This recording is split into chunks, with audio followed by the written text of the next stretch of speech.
जय सियाराम प्रेमी भक्तों, हरि भक्तों को मेरा प्रणाम। ओम नमः शिवाय। और शिव भक्तों को मेरा भी प्रणाम। प्रेमी भक्तों, शिव भक्त सोमसूत्र बिल्कुल भी ना लांगे, अर्थात ये पाप आप ना करें। प्रेमी भक्तों, सोमसूत्र है क्या, इसके बारे में मैं विशेष जानकारी दूंगा। और लगभग 98% लोग जो भक्त है, शिव भक्त, मंदिर में जाते हैं और ये गलती जरूर करते हैं और जल चढ़ाते हैं, और जल चढ़ाने के पश्चात ही गलती कर देते हैं। अब देखिए क्या गलती करते हैं, मैं इसको थोड़ा आपको डिटेल में बता देता हूँ, क्योंकि आप जब भी मंदिर जाए तो ये गलती बिल्कुल ना करें। प्रेमी भक्तों, देखिए क्या होता है कि जब अपन परिक्रमा करते हैं, किसी मंदिर में जाते हैं, हाथ जोड़ के निवेदन करके प्रार्थना करके फिर परिक्रमा लगाते हैं। परिक्रमा जब भी लगाते हैं, देखिए घड़ी की दिशा में हम परिक्रमा लगाते हैं, यानी जो हमारा दाहिना भाग होता है, दाहिना भाग होता है शरीर का, यानी सीधा हाथ है, सीधा पाँव है, ये भाग प्रभु की तरफ होता है, यानी परिक्रमा देवताओं की तरफ रहता है। ये भाग को उस दिशा में परिक्रमा लगाई जाती है ना। तो आप ये प्रदक्षिणा करते हैं, तो क्या हर मंदिर में प्रदक्षिणा पूरी पूरी की जाती है, मगर शिव मंदिर में प्रदक्षिणा अर्थात परिक्रमा पूर्ण नहीं की जाती है, यानी पूरी नहीं की जाती है। अब क्यों नहीं की जाती है, इसके पीछे मैं थोड़ा बता देता हूँ आपको कि इसका दार्शनिक महत्व क्या है। कि इसका एक दार्शनिक महत्व ये है कि संपूर्ण ब्रह्मांड का प्रत्येक ग्रह नक्षत्र किसी न किसी तारे की परिक्रमा कर रहा है। ये परिक्रमा ही जीवन का सत्य है, और व्यक्ति का संपूर्ण जीवन एक चक्र है। इस चक्र को समझने के लिए एक परिक्रमा जैसे प्रतीक को निर्मित किया गया है, और भगवान में ही सारी सृष्टि समाई है, उनसे ही सब उत्पन्न हुए हैं। और हम उनकी परिक्रमा लगाकर ये मान सकते हैं कि हमने सारी सृष्टि की परिक्रमा कर ली है। अब देखिए परिक्रमा का धार्मिक और वैज्ञानिक महत्व क्या है, वह जान लीजिए कि शिव जी की आदि परिक्रमा करने का विधान है। ये विशेषकर ध्यान दीजिए, शिव जी की आदि परिक्रमा होती प्रेमी भक्तों, जो शिवलिंग होता है ना, उसकी आदि परिक्रमा चंद्र के है। अब देखिए वे इसलिए की जाती है कि शिव के सोमसूत्र को लांगा नहीं जाता, अर्थात जो वो पानी की धारा निकलती है ना, नाली बनाई हुई रहती है जहाँ से दूध वहाँ से चढ़ाया और दूध जाता है, पानी जाता है, उसको नहीं जाता। जब व्यक्ति आदि परिक्रमा करता है तो उसे चंद्राकार परिक्रमा कहते हैं। शिवलिंग को ज्योति माना जाता है और उसके आसपास के क्षेत्र को चंद्र माना जाता है। अब देखिए आपने आसमान के अर्ध चंद्र के ऊपर एक शुक्र तारा देखा होगा, और ये शिवलिंग उसका ही प्रतीक नहीं है, बल्कि संपूर्ण ब्रह्मांड में ज्योतिर्लिंग के ही समान है। देखिए सोमसूत्र शिवलिंग की एक निर्मनी को सोमसूत्र भी कहा जाता है। शास्त्र का आदेश है कि भगवान शंकर की प्रदक्षिणा में सोमसूत्र का उल्लंघन नहीं करना चाहिए, अन्यथा दोष लग जाता है। और सोमसूत्र की व्याख्या करते हुए बताया गया है कि भगवान को चढ़ाया गया जल जिस ओर गिरता है वह सोमसूत्र का स्थान है। ये विशेषकर ध्यान दीजिए। अब क्यों नहीं लांघते सोमसूत्र, इसका भी कारण ध्यान दीजिए कि सोमसूत्र की शक्ति स्रोत होता है, वो शक्ति स्रोत है, अतः उसे लांघते समय पैर फैलाते हैं और वीर्य निर्मित और 5 अंतस्थ वायु के प्रवाह पर विपरीत प्रभाव पड़ता है। इससे देवदत्त और धनंजय वायु के प्रभाव को रुकावट पैदा हो जाती है, और जिससे शरीर और मन पर बुरा असर पड़ता है। अतः शिव की अर्धचंद्राकार प्रदक्षिणा ही करने का शास्त्र का आदेश देते हैं।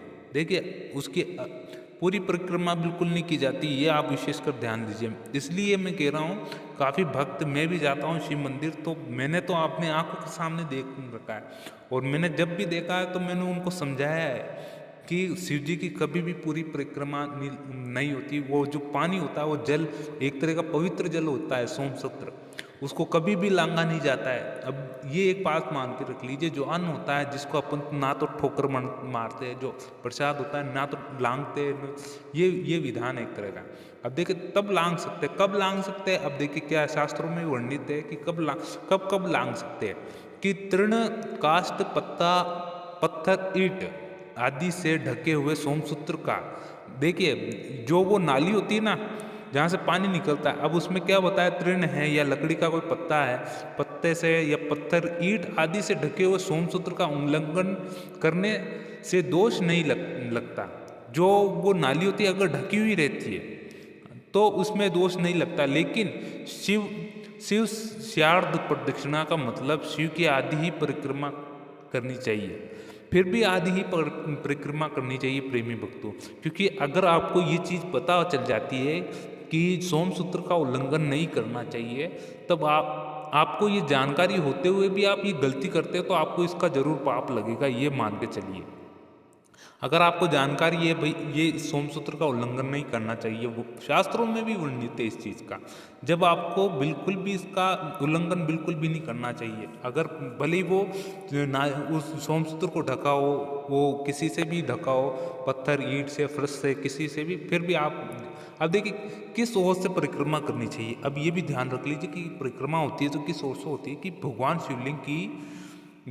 शिवलिंग की परिक्रमा हमेशा बाईं ओर से शुरू की कर जलधारी के आगे निकले हुए पानी यानी जल स्रोत तक जाकर फिर विपरीत दिशा में लौटकर दूसरे सिरे तक आकर परिक्रमा पूरी की जाती है, यानी चंद्राकार परिक्रमा। विशेष ध्यान दीजिए, जहाँ से आप शुरू करते हैं, जहाँ से वो नाली, जहाँ पर वो सोमसूत्र की नाली रहती है, जहाँ से पवित्र जल निकलता है, वहाँ से स्टार्ट करनी है, उधर से उस तरफ से जाना है, वहाँ अंतिम छोर पर आके वापस आपको विपरीत दिशा में आके उस जगह, तब उनकी यानी परिक्रमा एक होती है, यानी एक चक्कर पूरा होता है उनके। ये विशेष जानकारी आपको बिल्कुल ध्यान रखनी है।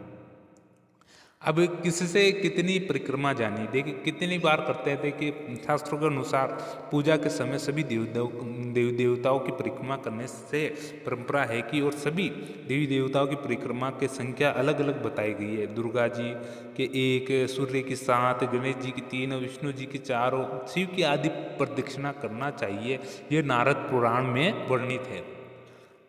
अब देखिए प्रेमी तो क्या कह रहे हैं कि किसी देवता के कितनी प्रदक्षिणा करनी चाहिए। इस संदर्भ में कर्मलोचन नामक ग्रंथ में लिखा है कि दुर्गा जी की 1, सूर्य की 7, गणेश जी की 3 और विष्णु भगवान की 4 और शिव जी की आदि प्रदक्षिणा करनी चाहिए। ये विशेषतर शिव जी की कितनी आदि प्रदक्षिणा होती है, यानी चंद्राकार में।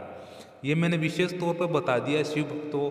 अब आपको ये गलती तो बिल्कुल भी नहीं करनी है, ये आपको अगर जानकारी है तो ये विशेषतर ये आप बिल्कुल भी गलती ना करें।